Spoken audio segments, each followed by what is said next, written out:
Foram anos marcados pelo medo e tensão. A população de Nova Friburgo, no Rio de Janeiro, viu suas vidas mudar da noite para o dia, quando ataques brutais começaram a acontecer na região. O que mais assusta é que esses ataques aconteceram recentemente, em meados dos anos 90, e as vítimas ou seus parentes ainda lembram de como foi viver esse terror na pele. No vídeo de hoje, contaremos a história dos irmãos necrófilos do Rio, os jovens que aterrorizaram toda uma população.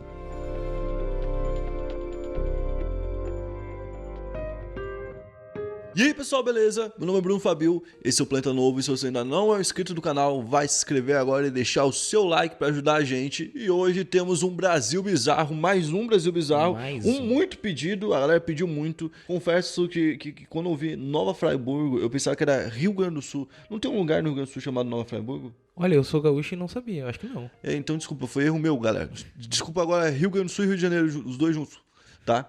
Essa história é uma história muito macabra brasileira, tem interesse até de gringos em cima dessa história, né? Porque realmente é algo muito impressionante e mostra muito como era a sociedade antiga, né? A gente já pode chamar de sociedade antiga, apesar de ser tão recente. Tem uma distância aí de nem de 3 décadas, né, pro caso. E mesmo assim a gente chama de sociedade antiga porque não tinha internet funcionando. Então você não tinha comunicação que poderia ajudar. Você não tinha métodos eficientes de defesa. A galera ficava muito exposta a esses homens. Você não tinha ruas iluminadas, que é o princípio básico de segurança, por exemplo. E naquele local, por ser um local rural, não tinha essa segurança básica, né? Tudo que era mínimo, assim, não existia. Então facilitava muito o serviço dos dois que atuavam principalmente dentro das matas, né? Então os irmãos necrófilos são os personagens de hoje. E hoje eu tô aqui acompanhado do meu amigo Diego Blackson, que vai falar pra vocês agora qual que é a meta de like de hoje. A meta de like pra galera bater, hein? 25.550. 25.550 likes, então bora contar essa história.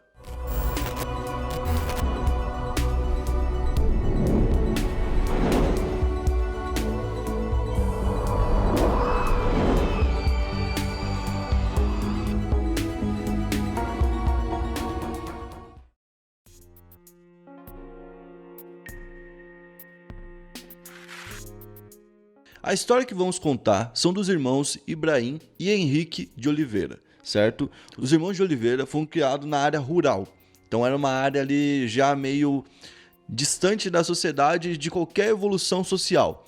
Então se estava ali na cidade já começando a falar sobre algumas questões e ser um pouco mais humano, no meio dos campos ainda era tudo muito bruto e muito parecido com os séculos passados, entendeu? Então, esses caras não tiveram pais na infância, a gente pode falar isso com muita certeza, porque o pai era uma pessoa muito agressiva, que batia muito na mãe.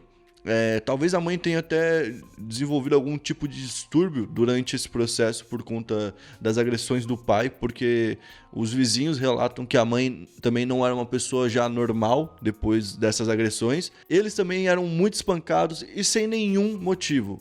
Esse pai era uma pessoa muito antissocial, não gostava de trabalhar acompanhado, e quando chegava em casa ele sempre descontava uma raiva nos filhos e na esposa. Então, tipo, desde sempre eles tiveram essa dificuldade. Além dessa dificuldade, foi privado deles a educação, que é a melhor coisa que a gente pode ter, né? Então, como eles não tiveram educação, eles não aprenderam a ler e a escrever. Então, dificultava muito eles pedir um emprego, ir pra cidade, conversar com alguém. E eles nunca tinham ido nem no centro de Nova Friburgo. Eles moravam lá, mas não iam pro centro porque eles eram realmente pessoas criadas dentro do mato. Caramba, imagina os caras desde criança viver isolado assim, deve ser muito ruim. E até a adolescência, entendeu? Então eles estavam lá sempre no mato, não sabiam ler, não sabiam escrever, foram criados sempre apanhando ao extremo, né? Então pra eles foi criada uma imagem de que talvez aquilo era a coisa certa. Tu entendeu? Uhum. E aí é onde começa o problema. Vocês sempre vão ver que esses caras de alguma forma tiveram vários problemas dentro de casa que quebraram algo ali neles, né? Quebrou de forma dupla, né? Porque são dois. Esse é o principal problema aqui. E então, ainda muito jovens, muito novo, os dois ainda muito novinho, né?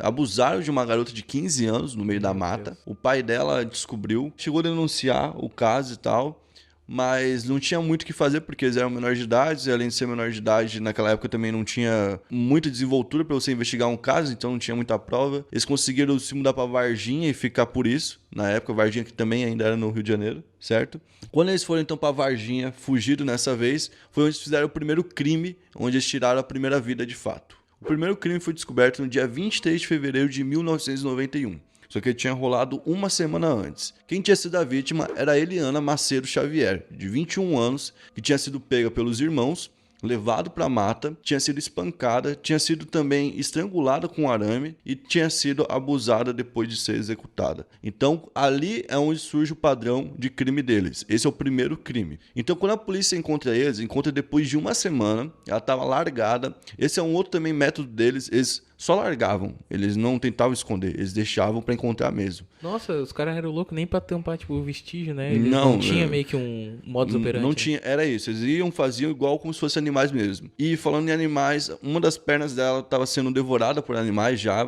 estava nesse estágio, então quando a polícia encontrou, tinha ainda essa outra dificuldade, né?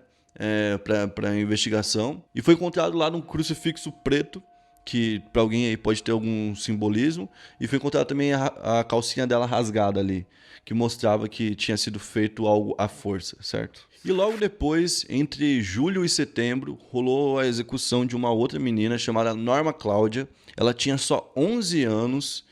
Cara, esse daqui é bem bizarro também, todo o caso é muito bizarro. Ela tinha apenas 11 anos, ela foi encontrada também, depois de uma execução ela foi abusada, tinha isso como padrão, era próximo de onde tinha sido encontrado o corpo da Eliana, que foi o primeiro caso, e também, além de tudo, ela estava com um arame no pescoço. Então, obviamente, eram as mesmas pessoas fazendo aquilo. E outra coisa, as duas moravam em Rio Grandina, que além de tudo era a mesma região de Nova Friburgo, não era nem só em Nova Friburgo, era a mesma região. Então, cara, era muita coincidência que estava acontecendo. E aí o que acontece? A polícia começa a investigar, ela suspeita no início do Antônio, que era um cara que era lavrador, e que ele já era mais velho, e ele namorava essa menina, a Norma, de 11 anos. Você vê, né? Imagina como é que era. Que loucura, né, cara? Lá, né? E aí eles desconfiam que pode ser ele, falam, não é você. Desconfiam então do Ibrahim, já porque a população meio conhecia eles, fala, pô, pode ser esses caras aí talvez. E o Ibrahim, ele vai lá e fala, não, fui lá, fiz isso mesmo, eu sou o responsável. Ele assume a culpa, fala que o irmão não tem culpa nenhuma, o Henrique. Então ele livra o Henrique, mas o Henrique tava junto sim. E aí quando o Ibrahim é culpado, ele ainda é menor de idade. Então ele é sentenciado a ir para uma casa dessa de detenção de menores, onde ele fica cumprindo lá por um tempo. E quando ele é livre, já cumpre tudo que podia ser cumprido, né? Porque ele é menor de idade.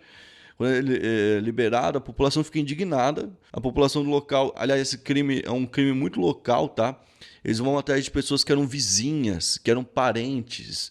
As pessoas que iam montando as peças do quebra-cabeça eram os vizinhos deles que se uniam e caçavam na mata mesmo, com espingarda, com pistola, sem muita chance também. Os caras iam pro enfrentamento. Era um negócio muito diferente, muito faroeste até. Assim. Eles meio que queriam caçar os irmãos e fazer justiça com as próprias mãos, né? E aí os caras chegaram a levar ele, o Ibrahim, lá pra delegacia e falar, tá aqui e prende esse cara, olha o que ele fez. Ele acabou de fazer isso, foi em 94 que rolou tudo isso, né?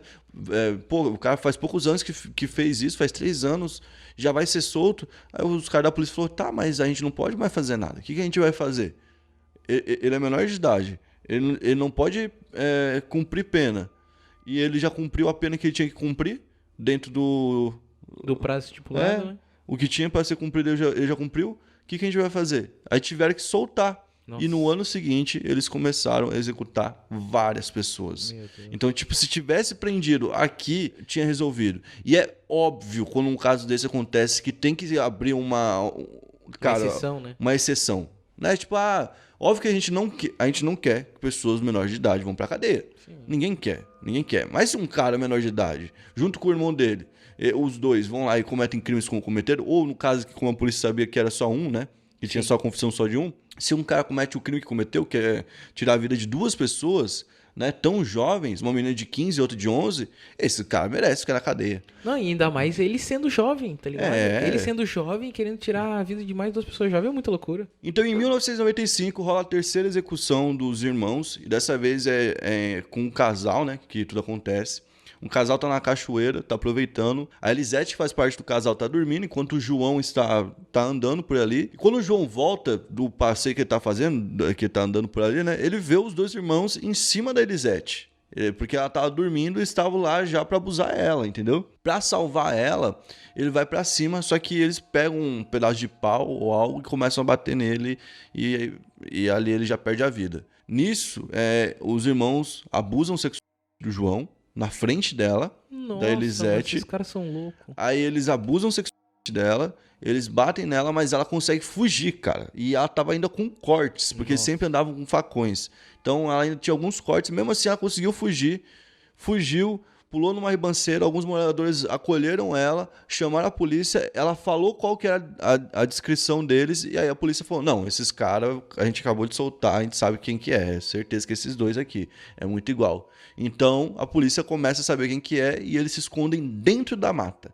Então imagina o seguinte, esses caras que foram criados na mata, que conhecem tudo e que conhecem tão pouco sobre sociedade e só conhecem a mata, estão lá dentro.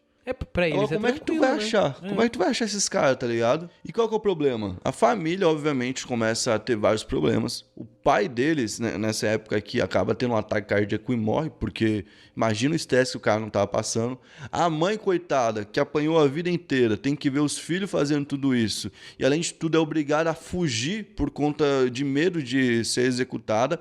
E a casa dela foi incendiada, eles queimaram a casa dela por raiva, obviamente. Tava todo mundo em Nova Friburgo com medo do que podia acontecer. Destruiu totalmente a família de Oliveira, entendeu? E a quarta execução deles é justamente alguém da família. A tia deles, a tia Vera, ela foi até lá algumas vezes ainda para levar comida para eles, porque por mais que a gente saiba, os caras fizeram um monte de coisa horrível. Mas quando é uma mulher nesse nível que se sente até meio uma mãe, né, da pessoa, ela vai tentar ajudar. Família, mãe, né? sempre faz. Isso quer dizer que ela tá certa? Não. Mas a mãe erra por ser mãe, entendeu? A gente consegue entender o que acontece. E aqui essa tia, por ser tia, fez isso. Foi lá e levou comida pra eles, levou comida. Quando chegou lá, eles já tiraram a vida dela. Também abusaram dela, enfiaram um galho na vagina dela, tá? Um pedaço de tronco na vagina dela, e cortaram o lado do rosto dela de uma forma que descolou o maxilar aqui do rosto. Tá ligado? Então, os caras fizeram isso com a própria tia que tentava ajudar eles. Com a própria tia que tava ajudando eles, já sabendo quem eles eram. Mano. Tipo assim, se fosse um lance daqui, tipo assim, ninguém me aceita como eu sou, e o cara sendo um puta lunático, ali ainda a tia, tava aceitando, entendeu? Apesar de tudo. E eles fizeram isso, mano. Aí a população fez uma busca, acabou fazendo uma busca em volta da casa dela e 200 metros de distância da casa dela encontraram o corpo. E aí descobriram, eles realmente são piores do que a gente imaginava. A próxima execução acontece em maio, quando José Lapa encontra a esposa Odete sem vida na própria casa e com golpes de foice. Cara, golpes de foice. Olha. Pra tu ver como é que eles gostavam de faca, foice, bagulho cortante. E de novo, abuso pós-execução. Então, de novo, acontecendo a mesma coisa. O cara chegou aí pro meio da mata sozinho pra tentar encontrar eles, porque queria vingança, obviamente, né? Não conseguiu encontrar, mas na época já serviu para alguns políticos locais pedirem pro Ministério Público uma proteção maior e foi levantada uma equipe de 300 oficiais para poder buscar eles dentro da mata. E eles iam para dentro da mata e eles queriam encontrar antes da população. Por quê? Porque eles queriam julgar. E pela lei é isso que acontece, né? Eles queriam julgar os caras, os dois. E se a população encontrasse, não ia ter julgamento. E não ia sobrar nada para prender, obviamente. Porque a população estava no veneno, querendo acabar com eles. Principalmente por coisas como o que eles fizeram com a tia Vera. Os caras tiraram a vida da própria tia. Os caras tiraram a vida de uma menina de 11 anos. Uma moça de 15. Não, e as atrocidades que eles fizeram com elas depois de mortos, né? Entendeu? Aí depois de fazer isso com duas senhoras, a tia Vera e a Odete, as duas que uma com 60 anos, já na casa dos 60, a outra na casa dos 50 anos, eles têm novamente uma nova vítima, que eles não conseguem, né, pegar essa vítima. Eles têm um momento ali de decaída na fuga deles, nesse mês de maio, que eles não conseguem pegar essa vítima. O Ibrahim é baleado, apesar de tudo o Ibrahim consegue fugir, consegue sobreviver, e eles fazem o crime mais cruel que tem de todos, tá? A pessoa que mais sofreu com tudo isso foi o Isídio Gomes, que encontrou o filho dele, Adriano, de 9 anos, já muito fraco, depois de apanhar um monte por tentar salvar a mãe dele, Maria. A mãe dele estava grávida de 7 meses. O garoto tentou salvar a mãe e o irmão, né, que estava por vir, e por isso ele acabou falecendo, já logo em seguida. Ele teve muitas pancadas na cabeça e não teve reversão. Infelizmente, ele morreu naquele mesmo momento. Já a mãe foi encontrada um pouco depois na mata e a vagina dela estava totalmente destruída. Não tinha mais vagina, porque eles tinham dilacerado totalmente. Então, foi mais uma família totalmente destruída. Lembrando que aqui, no caso, foram 3 vidas de uma mesma família. Nisso, um cara chamado César de Araújo Pinto encontrou os irmãos. E aqui tinha uma busca ainda maior, porque estava rolando até uma espécie de premiação para quem encontrasse e tivesse dicas sobre eles. E quando o César vê os irmãos, ele vê o Ibrahim, certo? Ele dedura o Ibrahim tenta pegar ele, não consegue pegar ele. A BOPE vai atrás do Ibrahim e encontra o Ibrahim e dá 5 tiros nele e executa ele. Aí já acaba com ele. Cara, nesse caso, sinceramente, não tinha por que levar pra cadeia. Não tinha por que levar pra cadeia. Me desculpa. Acho que não tem julgamento. Contra o que prega a lei 100%. Mas eu acho que tem coisa que é por fora da lei mesmo. Porque, cara, o que esses caras fizeram foi tão brutal, tão absurdo, que não tem por que eles continuarem existindo. Pra quê?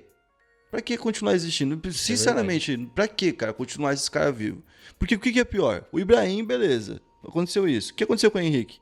Ele ficou ainda uma cota lá na mata, escondido, até queria coragem de falar com a promotora do caso pra ir buscar ele lá dentro pra ele não ser linchado, certo? Aí o Ibrahim era considerado o pior dos irmãos.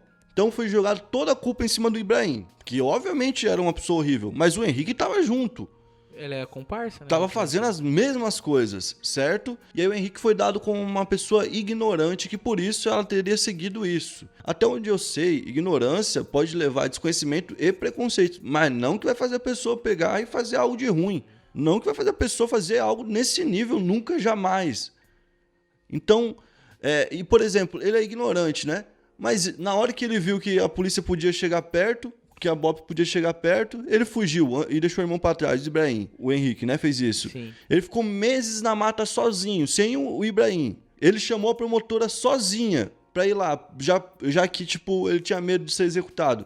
Será que ele é tão ignorante assim? E tanto que ele foi considerado são, não foi considerado louco. A única coisa que foi levantada a hipótese é que ele e o irmão teriam uma espécie de psicopatia interligada entre pessoas, que acontece de vez em quando, onde 2 pessoas que sofrem abuso coletivo acabam se ligando numa espécie de psicopatia e desenvolvem junto, entendeu? Então, era a única coisa que foi levantada. Mas foi dado que ele era ação e ele pegou uma pena de 34 anos sem nenhuma prova. Mesmo sem nenhuma prova de que ele participou daquilo. Porque tinha as evidências, era bastante evidência, mas não tinha prova. A evidência, tipo assim, é algo que indica muito forte, mas não é prova. Não prova o que aconteceu. Você tinha várias barracas, você tinha eles fugindo. Onde eles estavam durante esse período? Vamos pensar dessa forma, já que eles são, digamos, eles são inocentes, né? Onde eles estavam durante esse período? Os testemunhos que davam a aparência deles dois. Eles sempre os primeiros casos lá que eles confessaram. Então, obviamente que eram eles. E o cara tá preso e é capaz daqui a pouco ainda ser livre. E é isso aí. Esse é o Brasil Bizarro de hoje. Um Brasil bem bizarro, certo? E se você gostou do vídeo, deixa seu like, se inscreve no canal e assiste nossa playlist aí do Brasil Bizarro. Ou então vai conhecer lá do Planeta Bizarro, que tá muito legal também. Tamo junto, até a próxima. Valeu!